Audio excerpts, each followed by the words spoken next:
మన్యాల Srinu talks స్వాగతం సుస్వాగతం. ఈరోజు ఒక మంచి ఇన్స్పైరింగ్ స్టోరీతో ఈ వీడియో ముందుకొచ్చాను. ఇప్పుడు చూడండి, ఒక ప్రముఖులు ఎవరైనా సరే, చిరంజీవి గారు కావచ్చు, సచిన్ టెండూల్కర్ గారు కావచ్చు, చంద్రబాబు నాయుడు గారు కావచ్చు, జగన్ గారు కావచ్చు, మహేష్ బాబు ఎవరైనా సరే, ఒక అంబానీ గారు ఎవరైనా సరే వచ్చినప్పుడు కొన్ని వేల మంది జనం ఆ చుట్టూ మూగుతారు. వాళ్ళతో కరచాలనం చేయాలని, లేదంటే ఒక సెల్ఫీ తీయించుకోవాలని, వాళ్ళతో మాట్లాడే అవకాశం వస్తే బాగుండని కొన్ని వేల మంది వాళ్ళ చుట్టూ మోగడం జరుగుతది. మీకెప్పుడైనా అనిపించిందా? మీరెక్కడికైనా ఎళ్తే మిమ్మల్ని చూసి కొన్ని వందల మంది, వేల మంది మీ చుట్టూ చేరాలని, అంటే ఒక చిరంజీవి గారిని చుట్టుముట్టినట్టు అలా చేరాలని అనిపించిందా? ఎందుకనిపించదు? మనిషి అనే ప్రతి ఒడికి అనిపిస్తది. ఎందుకంటే మనం ఐడెంటిటీ అనేది కోరుకుంటాం. కానీ అందరం ఐడెంటిటీ మనం సంపాదించగలుగుతున్నామా? ఈ సొసైటీ మన కోసం ఎదురు చూసేటట్టు మనం చేయగలుగుతున్నామా? లేదా మన చుట్టూ తిరిగేటట్టు చేసుకోగలుగుతున్నామా? అంటే అది అందరికీ సాధ్యం కావటం లేదు. ఇప్పుడు ఒక్క విషయం చెప్తాను చూడండి. మనం ఫర్ ఎగ్జాంపుల్ మీరిలా కూర్చొనున్నారు. కూర్చొనుంటే మీ వెనక నుంచి ఏదో చిన్న దీనిలా స్పర్శలాగా అనిపించింది. అదిలా ముందుకొచ్చేసరికి ఇంత గొంగళీ పురుగు, నల్లటి గొంగళీ పురుగు మీ మెడ మించి ఇలాగొస్తుంది మీ మొహం మీదకి. ఒక్కసారి మీరు తుళ్ళు పడతారు. టప్పున దాన్ని ఇలా విదిలించి కొట్టేస్తారు. అంతేకాకుండా చాలా సేపటి వరకు కూడా మళ్ళీ అదే మీ మైండ్‌లో రిపీట్ అవుతుంటది. ఆ గొంగళి పురుగు ఎలాగొచ్చింది. ఒక జుగుప్సాకరమైనటువంటి ఇది కలుగుతది మనకి. మన ఫీలింగ్ అలాగ అనిపిస్తదనమాట. ఆ మెత్తగా ఆ వెంట్రుకలతోటి నల్లగా దరిద్రంగా ఉన్న ఆ గొంగళి పురుగు మన మెడ దగ్గరికొచ్చేసరికి మన మెడ నుంచి అది ప్రయాణం చేసింది, ప్రాకింది అనేసరికి మనకేమనిపిస్తదంటే అదొకలాగా అనిపిస్తదనమాట. ఒళ్ళంతా జలదరిస్తది. దాన్ని అసహించుకుంటాం. అది కింద పడిపోతే ఏ చీపురు కట్టతోటి దాని పై వరకు తోసేస్తాం దాన్ని. కదా! తర్వాత చూడండి, కొన్నాళ్ళు పోయిన తర్వాత మీ ఇంటి ఎదురుగున్నటువంటి పూల చెట్టు మీదకి ఒక సీతాకోకచిలుక వచ్చి వాలింది. దాని కలర్ కాంబినేషన్ ఎంత అందంగా ఉందంటే, మీరు గబుక్కున ఆ చెట్టు దగ్గరికెళ్ళిపోయి దాన్ని పట్టుకోబోతారు. అది ఇంకొక కొమ్మ మీదకి ఎగిరిపోద్ది. దాన్ని మళ్ళీ అక్కడికెళ్తారు. అది ఇంకో దగ్గరికెళ్తది. అక్కడికెళ్తారు. మొత్తం మీద ఎలాగో ఒకలా దాన్ని పట్టుకొని, దాన్ని అరచేతుల్లో తీసుకొని దాన్ని ముద్దు పెట్టుకోవాలనిపిస్తది మనకి. అలా పెట్టుకుంటుంటాం గూడా.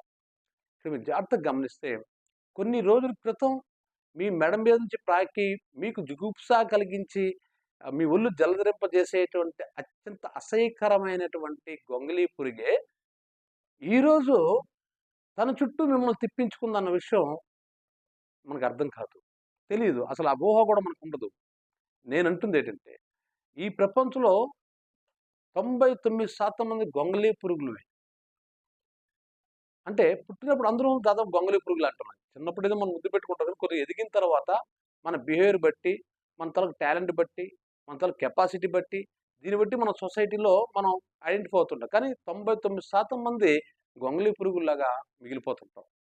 కొంతమంది మాత్రం సీతాకోకచిలుకలుగా మారుతుంటారు. ఎవరలా మారుతుంటారు? ఇప్పుడు చూడండి, మన భారతదేశంలో 140,00,00,000 మంది జనం ఉన్నారు.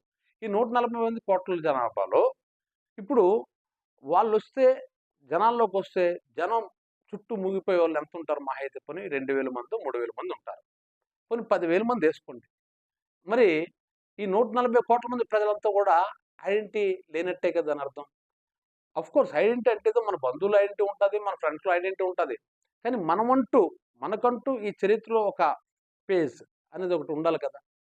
అదుంటుందా? మరి ఇన్ని కోట్ల మంది మనం చచ్చిపోతున్నాం జనాలు. ఆ!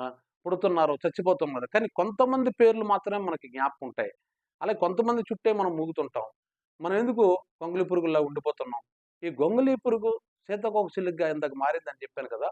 అంటే ఏదైతే మనం అసహించుకున్నాం మళ్ళీ దాని చుట్టే అది తిప్పించుకుంటుంది. అదే గెలుపంటే, అదే సక్సెస్ అంటే. ఎవరైతే మనల్ని వ్యతిరేకిస్తారో, ఎవరైతే మనల్ని కించపరచాలని చూస్తారో, ఎవరైతే మనల్ని చూసి అసహించుకుంటారో, ఎవరైతే మనల్ని చిన్న చూపు చూస్తారో, వాళ్ళని మన చుట్టూ తిప్పించుకునేటట్టు చేయగలగటమే సక్సెస్ అంటే. అయితే ఇక్కడొక విషయం చూడండి.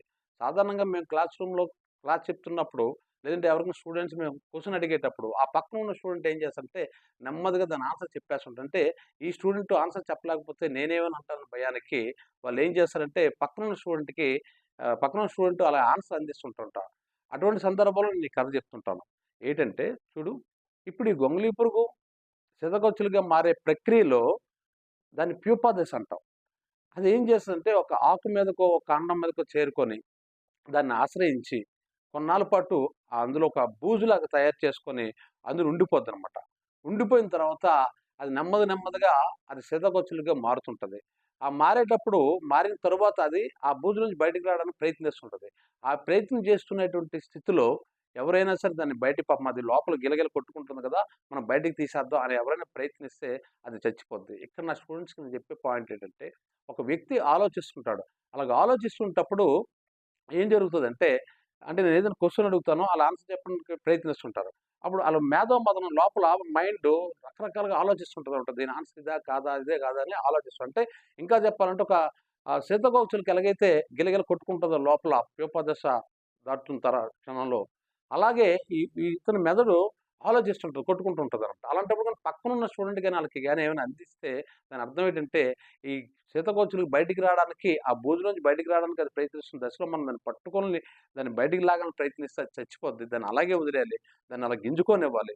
అది బయటకొచ్చి అందమైన సీతాకోకచిలుకగా మారి ఆకాశంలోకి ఎగిరిపోద్ది. అలాగే మన ఆలోచనలకి మా స్టూడెంట్స్‌కి నేను అదే చెప్తుంటాను. ఆ వ్యక్తి ఆలోచన కో ఆలోచన సతమతమవుతున్నప్పుడు గాని నువ్వు గాని ఏదైనా హెల్ప్ అని నువ్వనుకుంటున్నావు. ఆళ్ళకి గాని ఆలోచన గాని అందిస్తే ఆ ఆలోచన నువ్వు చంపేస్తున్నట్టు, అక్కడ సీతాకోకచిలుకను మనం చంపేసినట్టు. ఇప్పుడు దీన్ని మళ్ళీ కొద్దిగా మనం మార్చుకుంటే, మళ్ళీ ఈ టాపిక్‌లోకొస్తే ప్రతి మనిషి గొంగళి పురుగులాగా ఉంటాడు.